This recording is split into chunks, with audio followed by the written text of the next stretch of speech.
नमस्कार, आपका स्वागत है, साथ ही साथ मेरा भी स्वागत है। आखिरी मुलाकात में जब हमारी बात हुई थी, तो हमारी बात हुई थी कि शेरशाह की मृत्यु हो जाती है और हुमायूँ जो है वो भारत आता है 1555 ईस्वी में।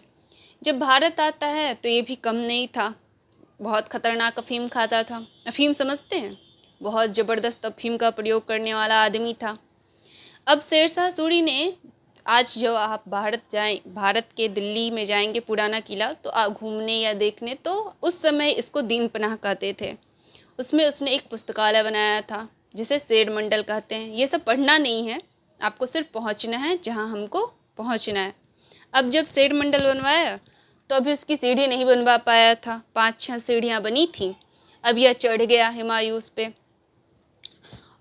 सोचा कौन कौन सा किताब है देखते हैं, भगवान जाने कौन सा किताब खोल के पढ़ रहा था।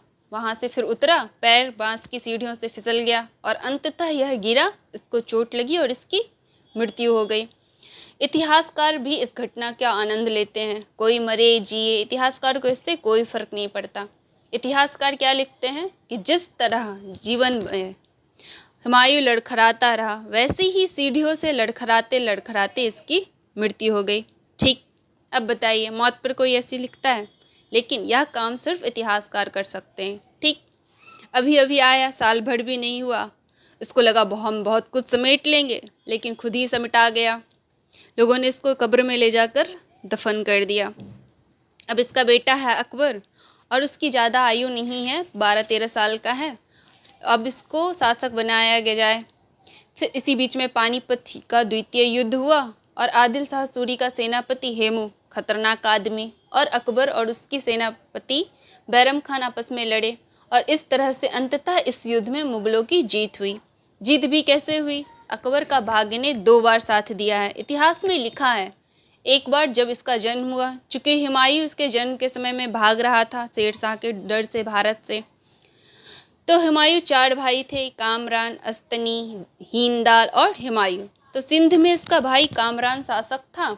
इसको लगा चलो कामरान से मिलते हैं और वहाँ कुछ दिन रुकेंगे, थोड़ा व्यवस्था को दुरुस्त करेंगे, फिर हमला करेंगे दोबारा सत्ता प्राप्त करने के लिए। अभी ये बढ़ ही रहा था, इतने में एक दूत सूचना लेकर आया कि कामरान जो है वो खुद इसको ढूंढ रहा है मारने के लिए। कामरान के दिमाग में आया कि अगर अकबर को हुमायूँ को मार देते हैं तो भविष्य में उस वक्त की जो राजधानी आगरा थी, दिल्ली तो बाद में से राजधानी बनी शाहजहाँ के समय में, इसको लगा कि ऐसे में अगर हुमायूँ को मार दिया जाए तो मुगल साम्राज्य का शासक का दावेदारी ये नहीं कर पाएगा, हम वहाँ जाएंगे, शासक बनेंगे। अब इसका धर्म संकट हुमायूँ को कि आगरा वापसी कर नहीं सकते, आगे बढ़ नहीं सकते, तो जाएं तो कहाँ? तो पहुँच गया राना वीर साल। आमेर से आगे बढ़ने पर आप जाएंगे तो एक रियासत है भारत पाकिस्तान के बीच में। आज यह क्षेत्र जो है अमरकोट, आज भी वो क्षेत्र है अमरकोट, एक जगह है, आजकल पाकिस्तान में है और बड़े गौरवान्वित लोग का क्षेत्र रहा है। अमरकोट में राजाओं का इतिहास, अभी भी उस वंश के लोग वहाँ राजा के रूप में काम करते हैं। तो अमरकोट के राना वीर साल के महल में अकबर का जन्म हुआ।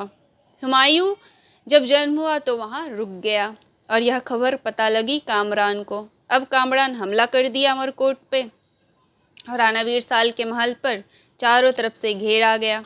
अकबर जिसका जन्म हुआ है, जिस बच्चे का, कामरान का कहना है कि हुमायूँ से कि तुम कुरान की सौगंध खाओ कि तुम हिंदुस्तान कभी वापस नहीं आओगे। इसने कहा ठीक है, मेरे बच्चे को छोड़ दो, मैं वापस नहीं आऊँगा।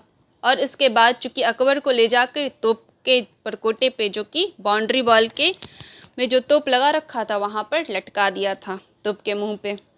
उसने कहा हाँ ठीक है, मैं जो तुम कह रहे हो मैं उसे मानता हूँ, मैं हिंदुस्तान वापस नहीं आऊँगा, मेरे बच्चों को छोड़ दो। तो उसने क्या किया, नीचे गिरा दिया, लेकिन अकबर बच गया। आप जानते हैं कि बच्चों का चोट जो है वो संभल जाता है अधिकांश, क्योंकि अधिकांश उस वक्त हड्डियाँ जो होती है वो मांस के रूप में होती है, इसलिए बचपन में लगा चोट गंभीर चोट नहीं बनती है। एक तो भाग ने वहाँ साथ दिया, दूसरा पानीपत के युद्ध, द्वितीय युद्ध में लगभग आदिल शाह सूरी जो था, उसकी सेनापति जो हेमू है, वह जीत चुका है युद्ध। ये तय हो चुका है कि मुगल हार चुके हैं और आदिल शाह सूरी का सेनापति जीत चुका है। हेमू हाथी पर बैठकर देख रहा है चारों तरफ से। हेमू जो वहाँ आपके हरियाणा में एक जगह है रेवाड़ी, तो रेवाड़ी का एक वैश्य है, नमक बेचता था, लेकिन शरीर से लंबा चौड़ा काले रंग का था। घोड़े पर बैठकर जहाँ से नमक का दुकान था ये देखते रहता था, कहीं कोई गलत तो नहीं बेच रहा, कोई गलत तो नहीं ले रहा। इसको जो सूर्यवंश के अधिकारी थे उनको लगा जैसे कोई बहुत बड़ा अधिकारी है। पास में गए, देखे, घोड़े से पहुँचे तो पता चला कि अधिकारी तो नहीं है। बोले क्या करते हो? तो बोला नमक का व्यापार करते हैं। तो बोले इतना अच्छा शरीर लेकर नमक का व्यापार करते हो? इसको धर दबोचा, जबरदस्ती घोड़े से घसीटते हुए दरबार में लेकर जाकर बोले इतना अच्छा शरीर लेके ये नमक का व्यापार करता है, नमक बेचता है। ठीक है, बाद में इसको सेना में भर्ती किया गया और इस तरह से अपने प्रभाव का विस्तार करते हुए वो सेनापति बना था। युद्ध के मामले में बड़ा प्रभावशाली आदमी था, 10-12 लड़ाई लड़ा था और सब में जीता था। इस लड़ाई में भी लगभग जीत सुनिश्चित हो गई थी। लगा कि अब निष्कर्ष निकल ही जाएगा, मुगल हार चुके हैं और हेमू की जीत हो गई है। इतने में कौन तीर मारा, कहाँ से, भगवान जाने। कुछ इतिहासकार लिखते हैं कि हेमू के आँख में लगा, कुछ कहते हैं इसके गर्दन पर लगा। चूँकि एकदम स्थिर बैठा था, उसको लगा अब युद्ध में कोई शत्रु रहा नहीं। इतने में हेमू हाथी से गिरा, तीर लगते ही बैराम खान को भी चोट लगी थी, जो अकबर का सेनापति था। उसने देखा हेमू हाथी पर नहीं है, खड़ा होकर चिल्लाना शुरू किया, हेमू मारा गया। अब जितने मुगल सेना के अधिकारी थे और जो सेना के सिपाही थे जो थक चुके थे, उनमें जोश बढ़ गया कि हेमू मारा गया, इसका मतलब हमारी जीत हुई है। और जो बेचारे हेमू के सेना के मजबूत सेना वाले थे, वे अपने सेनापति जो कि हाथी पर नहीं देखते हैं, तो उन्हें भी लगा कि सही में मारा गया। और इस तरह से लड़ाई और 1-1.5 घंटे चली। जो घायल थे मर गए और जो स्वस्थ थे उन्हें मार दिए गए। ये होता है जोश। तो अकबर के भाग ने दूसरी बार पानीपत के युद्ध में उसका साथ दिया था। यहाँ पर भी यह तय हुआ कि इसकी उम्र अभी जीत के बाद कि अब इसकी उम्र तो जो है कम है, शासन में इसको सीधा सीधा नहीं रख सकते हैं, मारे जाने का खतरा है। एक ही बेटा है और स्थिति खतरनाक थी। इसको ले जाकर मुगल हरम में रखा गया। हरम किसे कहते हैं? जहाँ पे मुगल परिवार की महिलाएं रहती है। और 4 वर्ष तक यह मुगल हरम में रहा और महाअंगा के नेतृत्व में शासन कर रहा था। 4 वर्ष के इस शासनकाल को पेटीकोट शासन कहते हैं। चूँकि महिलाओं के बीच में रहता था, इसलिए इसका नाम दे दिया गया पेटीकोट शासन। और 1561 में हुमायूं का बेटा अकबर वास्तविक रूप से मुगल सत्ता अपने हाथ में लिया। वास्तविक रूप से शासक तो 1556 में ही बन गया था।